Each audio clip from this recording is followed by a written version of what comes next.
ইছৰাইল জাতি কেতিয়াবা প্ৰকৃত অৰ্থত প্ৰতিজ্ঞাৰ দেশত সংস্থাপিত হ'বনে?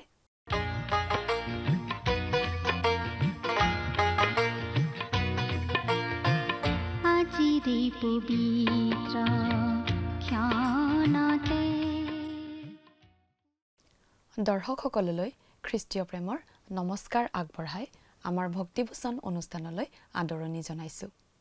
খ্ৰীষ্টীয় বিশ্বাসী লোকসকলৰ বাবে বিশেষভাৱে প্ৰস্তুত কৰা বাইবেল অধ্যয়নৰ এই ধাৰাবাহিক অসমীয়া অনুষ্ঠানটিত বাইবেলৰ গোটেই ৬৬খন পুস্তকৰে অধ্যয়ন কৰা হ'ব। বাইবেলৰ প্ৰতিখন পুস্তকৰ প্ৰতিটো পদ পঢ়ি তাৰ ওপৰত সহজ সৰলভাৱে ব্যাখ্যা আগবঢ়াবলৈ চেষ্টা কৰা হ'ব। ইয়াৰ যোগেৰে দৰ্শকসকলে গোটেইখন বাইবেল চোৱাৰ আৰু বুজি পোৱাৰ এটা সুযোগ পাব। খ্ৰীষ্টীয় বিশ্বাসীসকলৰ বাবে ই এটা অতি উপযোগী অনুষ্ঠান হ'ব বুলি আমি আশা ৰাখিছোঁ।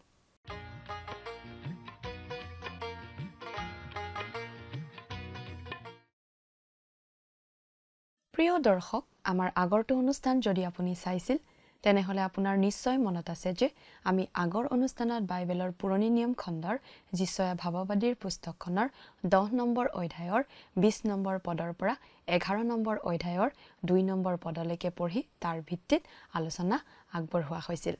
আজিৰ অনুষ্ঠানত যিচয়া পুস্তকৰ 11 নম্বৰ অধ্যায়ৰ 3 নম্বৰ পদৰ পৰা 16 নম্বৰ পদলৈকে পঢ়ি তাৰ ভিত্তিত আলোচনা আগবঢ়োৱা হ'ব। আমি এই কথা কৈ আহিছোঁ যে যিচয়া পুস্তকৰ 7 নম্বৰ অধ্যায়ৰ পৰা 12 নম্বৰ অধ্যায় পৰ্যন্ত আমি পাওঁ যিচয়া ভাৱবাদীয়ে আখজ ৰজাৰ ৰাজত্ব কালত দিয়া ভাৱবাণীবোৰৰ এটা শৃংখলা। আখজ আছিল এজন অতি মন্দ ৰজা আৰু সেইবাবে ইছৰাইল জাতিটোলৈ ঈশ্বৰৰ পৰা দণ্ড নামি আহিব বুলি জনাই থকা হৈছিল।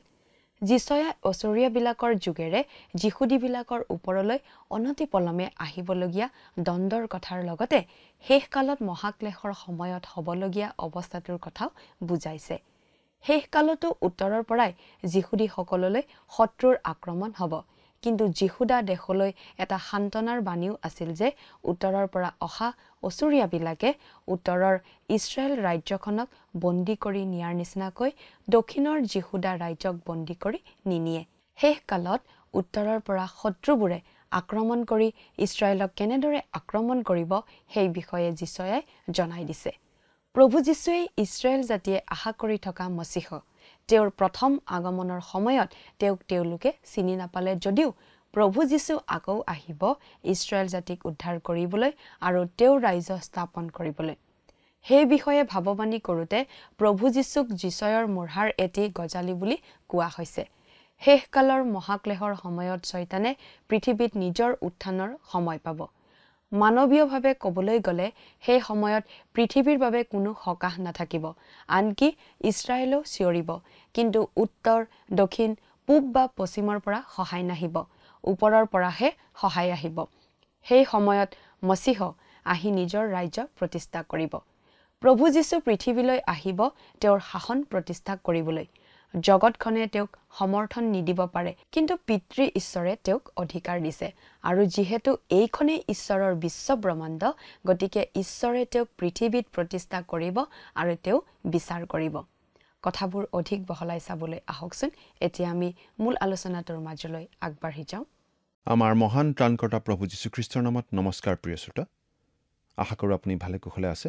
প্ৰিয় শ্ৰোতা, আপুনি যদি আমাৰ এই ভক্তিবচন অনুষ্ঠানটো নিয়মিতভাৱে শুনি আছে তেনেহ'লে এই কথা আপুনি নিশ্চয় জানে যে আমি আজি ভালেমান দিন ধৰি বাইবেলৰ পুৰণি নিয়ম খণ্ডৰ যিচয়া ভাৱবাদীৰ পুস্তক বা চমুকৈ যিচয়া পুস্তকখন অধ্যয়ন কৰি আছোঁ। এই পুস্তকখন ভাৱবাণীমূলক পুস্তক। ভৱিষ্যতে ঘটিবলগীয়া কিছুমান কথা ঈশ্বৰৰ পৰা পাই যিচয়াই লিপিবদ্ধ কৰি থৈ গৈছে। এই ভাৱবাণীবোৰৰ ভালেখিনি কথা ইতিমধ্যে ফলিয়াই গৈছে আৰু কিছুমান ফলিয়াবলগীয়া আছে। এই ভাৱবাণীবোৰ ইছৰাইল জাতিৰ বিষয়ে আৰু প্ৰভু যীশুখ্ৰীষ্টৰ বিষয়ে। আমি ইতিমধ্যে এই পুস্তকৰ 11 নম্বৰ অধ্যায়ৰ 2 নম্বৰ পদলৈকে পঢ়ি আমাৰ আলোচনা আগবঢ়াই আনিছোঁ। গতিকে আজিৰ অধ্যয়নত আমি এই যিচয়া পুস্তকৰ 11 নম্বৰ অধ্যায়ৰ 3 নম্বৰ পদৰ পৰা আমাৰ আলোচনা আগবঢ়াই 16 নম্বৰ পদলৈকে আমি চাব খুজিছোঁ। প্ৰিয় শ্ৰোতা, এই যিচয়া পুস্তকখনৰ 11 নম্বৰ অধ্যায়টিত প্ৰভু যীশুখ্ৰীষ্টৰ প্ৰথম আগমন আৰু দ্বিতীয় আগমনৰ বিষয়ে ভৱিষ্যৎবাণী কৰি থৈ যোৱা হৈছে। আচৰিত কথা যে প্ৰভু যীশুখ্ৰীষ্টৰ প্ৰথম আগমন ঠিক যিচয়াই কৈ যোৱাৰ নিচিনাকৈ সিদ্ধ হৈছে। এই বিষয়ে আমি 1 আৰু 2 নম্বৰ পদত পালোঁ। 3 নম্বৰ পদৰ পৰা এই যুগৰ শেষত মহাক্লেশৰ কাল আৰু প্ৰভু যীশুৰ দ্বিতীয় আগমনৰ বিষয়ে যিচয়াৰ ভৱিষ্যৎবাণী আমি জানিবলৈ পাম। কিন্তু তাৰ আগতে 1 আৰু 2 নম্বৰ পদৰ কথাখিনি পুনৰ চমুকৈ চোৱাটো ভাল হ'ব। 1 নম্বৰ পদত যিচয়াই কোৱাৰ নিচিনাকৈ দাউদৰ পিতৃ যিচয়ৰ বংশত জন্ম লৈছিল প্ৰভু যীশুৱে। প্ৰভু যীশুৰ জন্ম এটি সাধাৰণ পৰিয়ালত অতি নিঃকিন অৱস্থাত হৈছিল। তেওঁ অতি নম্ৰ আৰু শান্ত স্বভাৱৰ আছিল। 2 নম্বৰ পদত ভৱিষ্যৎবাণী কৰাৰ নিচিনাকৈয়ে প্ৰভু যীশু ঈশ্বৰৰ আত্মাৰে পৰিপূৰ্ণ হৈছিল। ঈশ্বৰৰ আত্মাৰ 7টা গুণ তেওঁৰ ওপৰত আছিল আৰু সেইকেইটা হৈছে ঈশ্বৰৰ আত্মা, প্ৰজ্ঞাৰ আত্মা, সুবিবেচনাৰ আত্মা, মন্ত্ৰণাৰ আত্মা, পৰাক্ৰমৰ আত্মা, জ্ঞানৰ আত্মা আৰু ঈশ্বৰ বিষয়ক ভয় জন্মাওঁতা আত্মা। যীশুখ্ৰীষ্টৰ দৰে আমিও এই আটাইকেইটা আত্মাৰ অধিকাৰী হোৱা ভাল। এইখিনি আছিল 11 নম্বৰ অধ্যায়ৰ 1 আৰু 2 নম্বৰ পদৰ মূল কথা। এতিয়া আমি 3 নম্বৰ পদৰ পৰা বহলাই আলোচনা কৰি যাম। প্ৰথমতে আমি 3 আৰু 4 নম্বৰ পদ দুটা পাঠ কৰি দিব খুজিছোঁ। অনুগ্ৰহ কৰি শুনিবচোন। যদিহে লগত বাইবেল আছে চাই যাব। জিহুৱা বিষয়ক ভয় তেওঁলৈ সুঘ্ৰাণস্বৰূপ হ'ব আৰু নিজ চকুৰ দৃষ্টি অনুসাৰে তেওঁ বিচাৰ নকৰিব, নাইবা নিজ কাণেৰে শুনাৰ দৰে বিচাৰ নিষ্পত্তি নকৰিব। কিন্তু তেওঁ ধাৰ্মিকতাৰে দৰিদ্ৰবিলাকৰ শোধ কৰিব আৰু ন্যায়েৰে পৃথিৱীৰ নম্ৰ লোকবিলাকৰ নিমিত্তে বিচাৰ নিষ্পত্তি কৰিব আৰু নিজ মুখেৰে দণ্ডেৰে পৃথিৱীক প্ৰহাৰ কৰিব আৰু নিজ ওঠৰ ফুৰে দুষ্টক মাৰিব।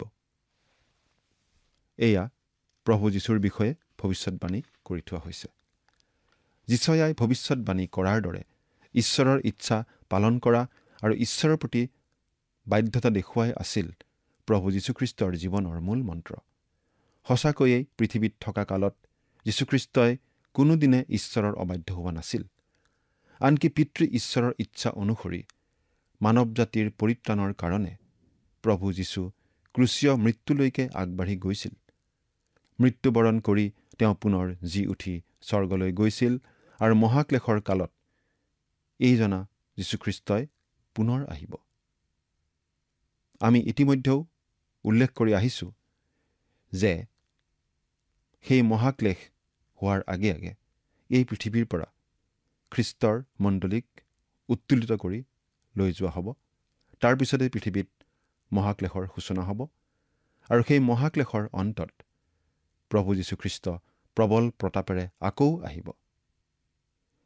তেতিয়া তেওঁ ঠিক যিচয়াই কোৱাৰ দৰে দৰিদ্ৰ আৰু নম্ৰবিলাকক ন্যায় বিচাৰ প্ৰদান কৰিব। কিন্তু দুষ্টক হ'লে তেওঁ দণ্ড বিহিব। দুষ্ট মানে ইয়াত আচলতে দুষ্টতাৰ গৰাকী ছয়তানক বুজোৱা হৈছে। ছয়তানৰ উল্লাস আনন্দ দিনক দিনে বাঢ়ি আছে আৰু মহাক্লেশৰ কালত ছয়তানৰ সেই আনন্দ সৰ্বাধিক হ'ব। সেই সময়লৈকে জগতে মুক্তি নাপাব। মানুহে হাহাকাৰ কৰিব, ইছৰাইলে কান্দিব। কিন্তু চকু পানী মুচিবলৈ, হাহাকাৰ গুচাবলৈ, অন্যায় অত্যাচাৰ দূৰ কৰিবলৈ উত্তৰ দক্ষিণ বা পূব পশ্চিম কোনো ফালৰ পৰা একো সহায় নাহিব। সহায় আহিব কেৱল ঊৰ্ধৰ পৰা। অৰ্থাৎ সেই সময়ত মহা গৌৰৱ আৰু পৰাক্ৰমেৰে প্ৰভু যীশুখ্ৰীষ্ট ঊৰ্ধৰ পৰা পৃথিৱীলৈ নামি আহিব আৰু তেওঁৰ ৰাজ্য স্থাপন কৰিব। বাৰু, প্ৰভু যীশু কিয় এই পৃথিৱীলৈ আহিব? তাৰ কাৰণটো অতি স্পষ্ট। এই পৃথিৱীক এজন ন্যায় শাসক লাগে আৰু ন্যায় প্ৰদান কৰিবলৈ যীশু পৃথিৱীলৈ আহিব। পৃথিৱীয়ে অৱশ্যে তেওঁক সমৰ্থন দিয়া নাই আৰু ভৱিষ্যতেও নিদিয়ে, কিন্তু ঈশ্বৰে তেওঁক সমৰ্থন কৰিছে আৰু ক্ষমতাও দিছে। আৰু এই পৃথিৱী আদি কৰি গোটেই বিশ্ব ব্ৰহ্মাণ্ডখন যিহেতু ঈশ্বৰৰ, সেইকাৰণে বিচাৰ নিষ্পত্তি কৰিবলৈ ঈশ্বৰে তেওঁকেই পৃথিৱীত স্থাপন কৰিব। এইবাৰ চাওঁ হওক যে তেওঁ নিজ চকুৰ দৃষ্টিৰ অনুসাৰে বিচাৰ নকৰিব মানে কি কোৱা হৈছে। ইয়াত কোৱা হৈছে যে তেওঁৰ বিচাৰত দীঘলীয়া ওকালতি বা তৰ্ক বিতৰ্ক নহ'ব আৰু কোনো পক্ষপাতমূলক আচৰণো নহ'ব। সেইবুলি অপৰাধীক মুকলি কৰি দিয়াও নহ'ব। তাৰমানে তাত দুই ধৰণৰ বিচাৰ হ'ব। এটা বিচাৰ হ'ব যীশুখ্ৰীষ্টত বিশ্বাস কৰা লোকসকলৰ কাৰণে আৰু আনটো হ'ব বিশ্বাস নকৰা লোকসকলৰ কাৰণে।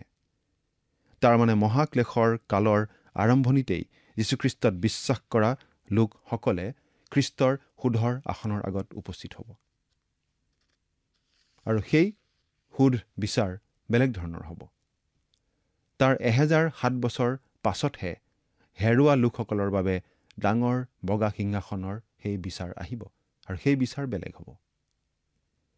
খ্ৰীষ্টীয় বিশ্বাসী লোকসকল অৱশ্যেই যীশুখ্ৰীষ্টৰ আগত উপস্থিত হ'ম আৰু তাত আমাৰ বেলেগ ধৰণৰ বিচাৰ হ'ব।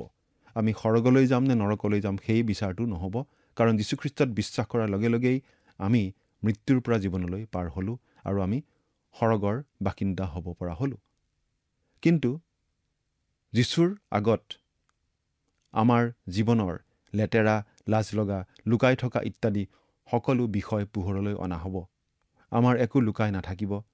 সেইকাৰণে সেইদিনা প্ৰভুৰ আগত লাজত পৰাতকৈ আজিয়েই তেওঁক লাজ কৰি চলা ভাল, কাৰণ আমি লুকাই কৰিলেও প্ৰভুৱে আমাক দেখি আছে। গতিকে তেওঁক লুকাই কৰিবলগীয়া কামবিলাক আমি নকৰাই ভাল। সেই বিচাৰত প্ৰতিজন খ্ৰীষ্টীয় বিশ্বাসীৰ জীৱনৰ এটা হিচাপ লোৱা হ'ব।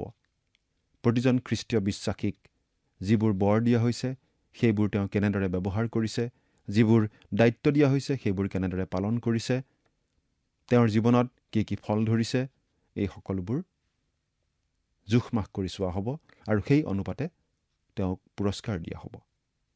সেইদিনা বাৰু আমি প্ৰভু যীশুৰ পৰা কিবা পুৰস্কাৰ আশা কৰিব পাৰোঁনে? প্ৰিয় শ্ৰোতা, কিন্তু এই কথাও আমি মনত ৰখা উচিত যে প্ৰভু যীশুৰ সেই বিচাৰ বেলেগ হ'ব, খ্ৰীষ্টীয় বিশ্বাসীসকলৰ বিচাৰ। কিন্তু যিসকলে বিশ্বাস কৰা নাই তেওঁলোকৰ বিচাৰ হ'ব বগা সিংহাসনৰ বিচাৰ। এইখিনিতে আমি মনত ৰখা উচিত যে যিসকল লোকে যীশুক বিশ্বাস কৰি পৰিত্ৰাণ পাইছে তেওঁলোকৰ বিচাৰ যীশুৱে কৰিব। সেইদিনা এই লোকসকলৰ ওপৰত এনে এটি পোহৰ দিব যে কাৰো একো গুপুত কথা লুকাই নাথাকিব।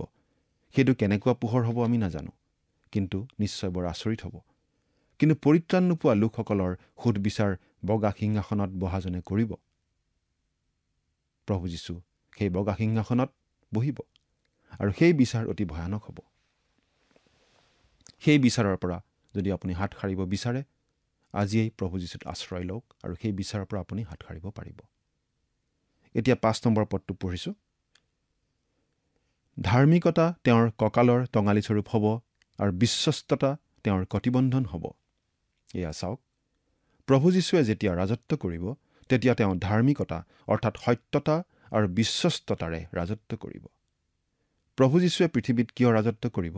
তাৰ কাৰণ হ'ল এইটোৱেই যে পৃথিৱীয়ে সত্য আৰু বিশ্বাসী ৰজা এজন বিচাৰে, যিজন আদমৰ দিনৰ পৰা ওলোৱা নাই।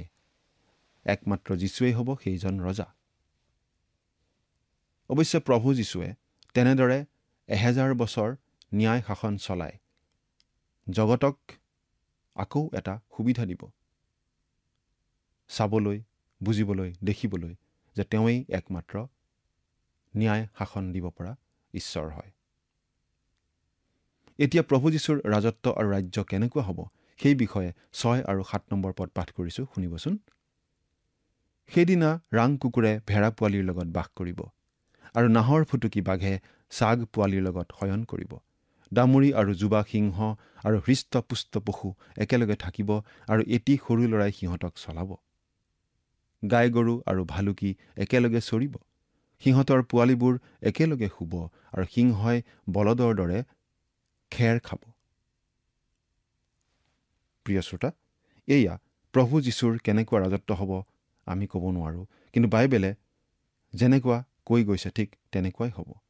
বাঘে আৰু ছাগে একেলগে থাকিব, গৰু আৰু সিংহ একেলগে শুব, কেঁচুৱাই ভালুকৰ লগত খেলিব, মাছে মানুহক দেখি ভয় নকৰিব, হৰিণাই বাঘ দেখি নপলাব।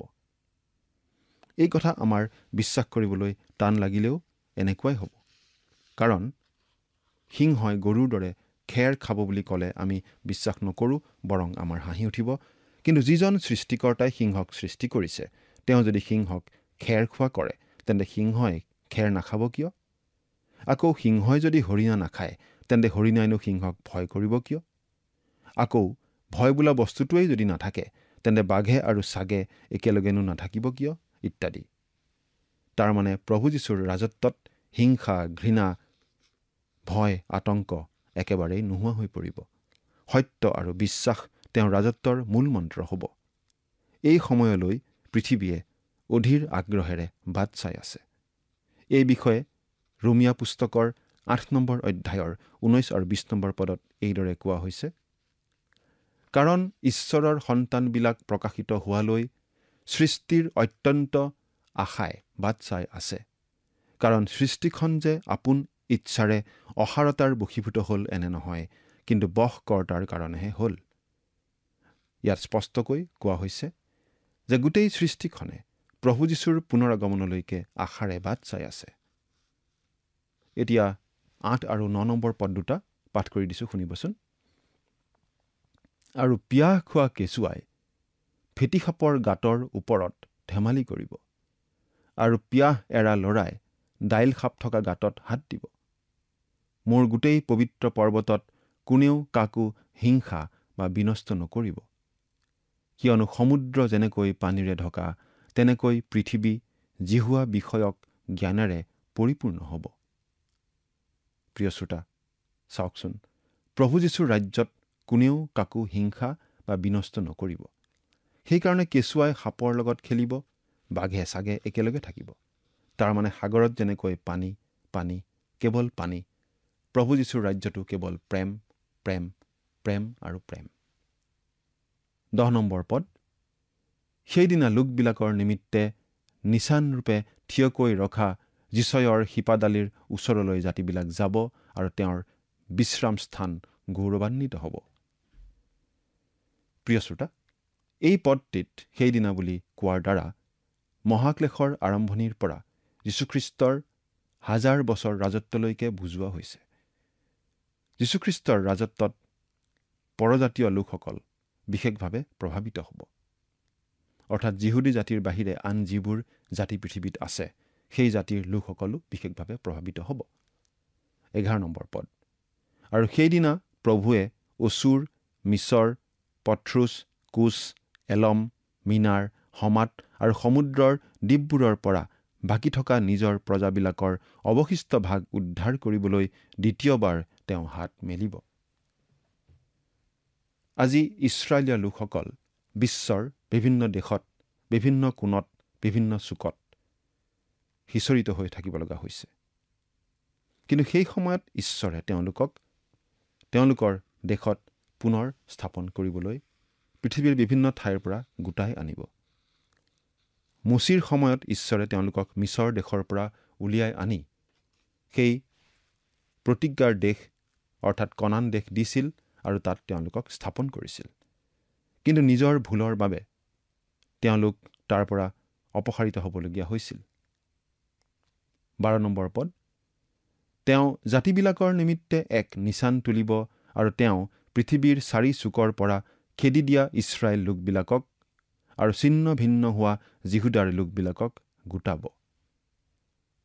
প্ৰিয় শ্ৰোতা, নিচান মানে কোনো পতাকা বা চিনক বুজোৱা নাই, কিন্তু প্ৰভু যীশুৱেই হৈছে সেইদিনা তেওঁলোকৰ বাবে থিয় হ'বলগীয়া সেই নিচান। তেতিয়া তেওঁক কেন্দ্ৰ কৰি সিঁচৰতি হৈ থকা ইছৰাইল আৰু যিহুদাৰ লোকসকলৰ সোঁত বব। আনকি পৃথিৱীৰ নম্ৰ লোকসকল তেওঁৰ ওচৰলৈ আহিব, কাৰণ প্ৰভু যীশুৱে কৈছে, নম্ৰবিলাকে দেশখন অধিকাৰ কৰিব। এয়া হ'ল ঈশ্বৰৰ আঁচনি, আৰু ইয়াক প্ৰভু যীশুৰ পুনৰ আগমনত সিদ্ধ কৰা হ'ব। এই সকলো অৱশ্যে সিদ্ধ হ'বই। এতিয়া আমি 13 নম্বৰ পদৰ পৰা একেবাৰে 16 নম্বৰ পদলৈকে পাঠ কৰি দিম। ইফ্ৰাইমৰ অসুৱাও গুচিব আৰু জিহুদাক অত্যাচাৰ কৰাবিলাকক উচ্ছন্ন কৰা হ'ব। ইফ্ৰাইমে জিহুদাক অসূয়া নকৰিব আৰু জিহুদাই ইফ্ৰাইমক অত্যাচাৰ নকৰিব। আৰু তেওঁবিলাক দুয়ো পশ্চিম ফালে থকা পলেষ্টিয়াবিলাকৰ কান্ধত থাপ মাৰিব। তেওঁবিলাক দুয়ো একেলগ হৈ পূৰ্বদেশীয় লোকবিলাকক লুট কৰিব। তেওঁবিলাকে ইদুম আৰু মোৱাবক হাত দিব আৰু অম্মোনৰ সন্তানবিলাকে তেওঁবিলাকৰ আজ্ঞা মানিব। আৰু জিহুৱাই জীৱাৰ আকৃতিস্বৰূপে ওলাই থকা মিছৰীয়া সমুদ্ৰৰ ভাগ একেবাৰে বিনষ্ট কৰিব আৰু নদীৰ ওপৰত নিজৰ হাত জোকাৰি দগ্ধ কৰোঁতা ফু মাৰিব আৰু তাক প্ৰহাৰ কৰি সাতোটা সুটি কৰিব আৰু লোকবিলাকক জোতাৰে সৈতে পাৰ কৰাব।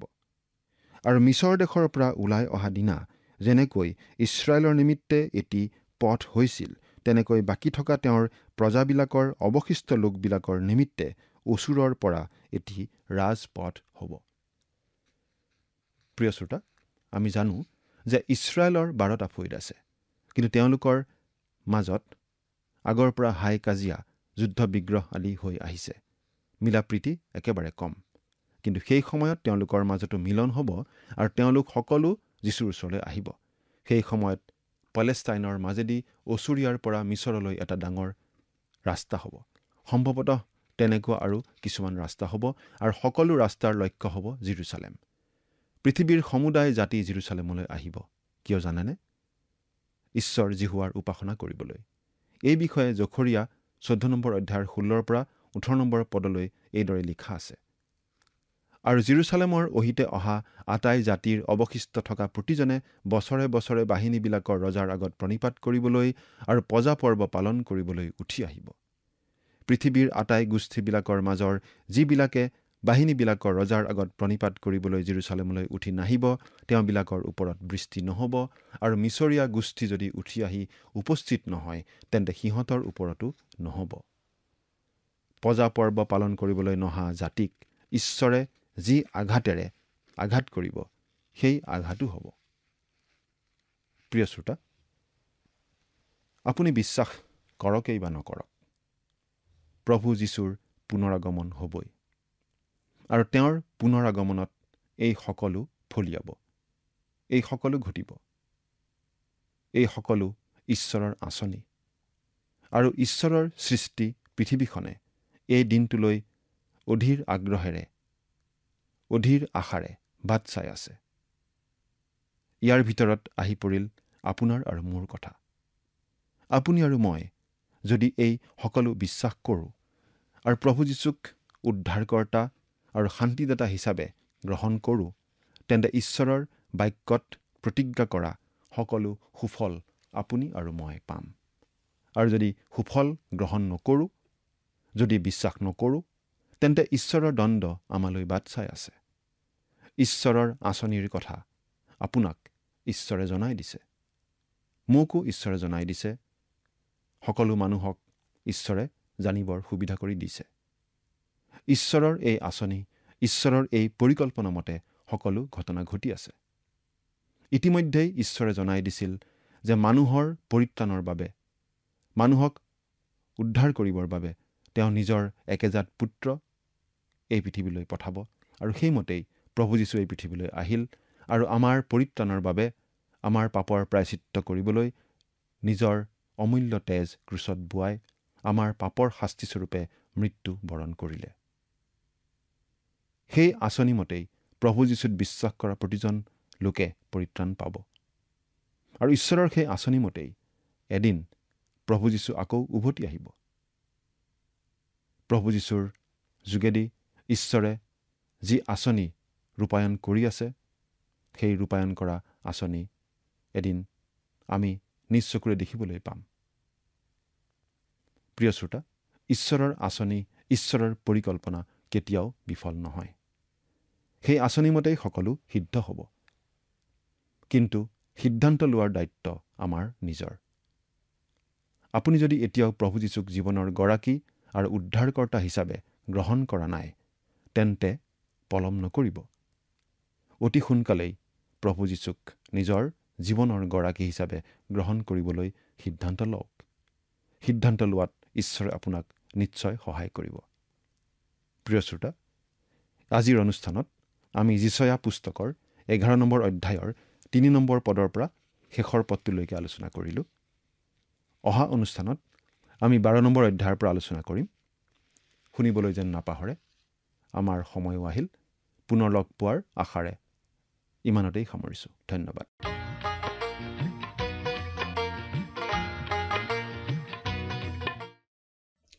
বাইবেলত যি ভাৱবাণী আমি পাওঁ তাৰ আধাৰত আমি জানিব পাৰোঁ যে ঈশ্বৰে ইছৰাইল জাতিক পুনৰ তেওঁলোকৰ দেশলৈ ঘূৰাই আনিব। যেতিয়া মুচিয়ে তেওঁলোকক মিছৰৰ পৰা উলিয়াই আনিছিল আৰু যীশুচুৱাই তেওঁলোকক প্ৰতিজ্ঞাৰ দেশলৈ লৈ আহিছিল, তেতিয়া তেওঁলোক সেই দেশত প্ৰথমবাৰৰ বাবে প্ৰতিষ্ঠিত হৈছিল। ইছৰাইলৰ বহিষ্কৃত লোকসকলক একত্ৰিত কৰিব একে পতাকাৰ তলত, আৰু যীহুদাৰ বিচ্ছিন্ন লোকসকলক পৃথিৱীৰ চাৰিকোণৰ পৰা একত্ৰিত কৰিব সেই পতাকা আন কোনো নহয়, প্ৰভু যীশু খ্ৰীষ্ট। কোনো পতাকা উত্তোলন নহ'ব, কিন্তু তেওঁ সেইদিনা পৃথিৱীৰ নম্ৰ লোকসকলৰ বাবে একত্ৰিত হোৱাৰ কেন্দ্ৰ হ'ব। সেইদিনা নম্ৰসকল পৃথিৱীৰ উত্তৰাধিকাৰী হ'ব। সেইটোৱেই ঈশ্বৰৰ পৰিকল্পনা, সেইটোৱেই তেওঁৰ কাৰ্যসূচী, আৰু তেওঁ ইয়াক সম্পন্ন কৰিব। পৰজাতিৰ লোকবোৰে জেৰুজালেমলৈ আহি উপাসনা কৰিব। আজিলৈ আমাৰ অনুষ্ঠানটো ইমানতে সামৰণি মাৰিব খুজিছোঁ। পৰৱৰ্তী অনুষ্ঠানত আপোনালোকক পুনৰ লগ পোৱাৰ আশা ৰাখিছোঁ। সামৰণি মৰাৰ আগতে আহকচোন আমি খন্তেক প্ৰাৰ্থনাত মূৰ্ণত কৰোঁ হওক। স্বৰ্গত থকা অতি মৰমীয়াল দয়ালু পিতৃ ঈশ্বৰ, প্ৰভু তোমাক ধন্যবাদ দিছোঁ তোমাৰ প্ৰেম আৰু তোমাৰ অনুগ্ৰহৰ বাবে। দয়ালু মৰমীয়াল পিতৃ ঈশ্বৰ, সিমতে প্ৰাৰ্থনা কৰিছোঁ তোমাৰ চৰণত প্ৰতিজন দৰ্শকসকলৰ বাবে। তেওঁলোকে প্ৰভু যি তোমাৰ পবিত্ৰ বাক্য সিমতে অধ্যয়ন কৰিলে, এই বাক্য প্ৰভু বুজি পোৱাত তুমি তেওঁলোকক সহায় কৰিবা, আৰু তেওঁলোকে যাতে প্ৰতিজনে নিজৰ জীৱনত যাতে শুদ্ধ সিদ্ধান্ত প্ৰভু ল'বলৈ পাৰে আৰু তোমাৰ নামেৰে যাতে আগবাঢ়ি যাবলৈ পাৰিব, তেনে আশীৰ্বাদ তেওঁলোকৰ জীৱনত প্ৰভু তুমি দান কৰিবা, আৰু সদায় যাতে তোমাক বিশ্বাস ৰাখি প্ৰভু চলিবলৈ পাৰিব তেনে আশীৰ্বাদ কৰিবা। তেওঁলোকৰ পৰিয়ালৰ সকলো সদস্যকে প্ৰভু তোমাৰ হাতত সমৰ্পণ কৰিছোঁ। এই সকলো যাচনা মহান ত্ৰাণকৰ্তা প্ৰভু যীশু খ্ৰীষ্টৰ নামত অৰ্পণ কৰিলোঁ। আমেন।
প্ৰিয় শ্ৰোতা দৰ্শক, আশা কৰোঁ ভক্তিবচন অনুষ্ঠানটি উপভোগ কৰি আপোনাৰ নিশ্চয় ভাল লাগিছে। এই বিষয়ে আপোনাৰ মতামত জানিব পাৰিলে আমি নথৈ আনন্দিত হ'ম। আপোনাৰ যদি আমাৰ এই অনুষ্ঠানটি উপভোগ কৰি ভাল লাগিছে, তেন্তে অনুগ্ৰহ কৰি আমালৈ এটি মিছ কল দিয়কচোন। আপোনাৰ এটা মিছ কল আমাৰ বাবে অতি মূল্যৱান। প্ৰতিটো মিছ কল দিয়া সকলৰ মাজৰ পৰা এজন বিশেষ দৰ্শকক বাছি লৈ সপ্তাহৰ শেষত পুৰস্কৃতও কৰা হ'ব। মিছ কল দিয়া নম্বৰটো হৈছে 0444908125। আপোনাৰ যদি কিবা প্ৰাৰ্থনাৰ বিষয় থাকে বা অধিক জানিবলৈ ইচ্ছা কৰে, তেন্তে টেলিফোনৰ মাধ্যমেৰেও আমাক যোগাযোগ কৰিব পাৰে। আমাৰ টেলিফোন নম্বৰটো হৈছে 7429840242। আপুনি আমালৈ ইমেইল অথবা পত্ৰযোগেও যোগাযোগ কৰিব পাৰে। তাৰ বাবে আমাৰ ইমেইল ID আৰু পোষ্টেল এড্ৰেছটো টিভি পৰ্দাত চাই লওকচোন।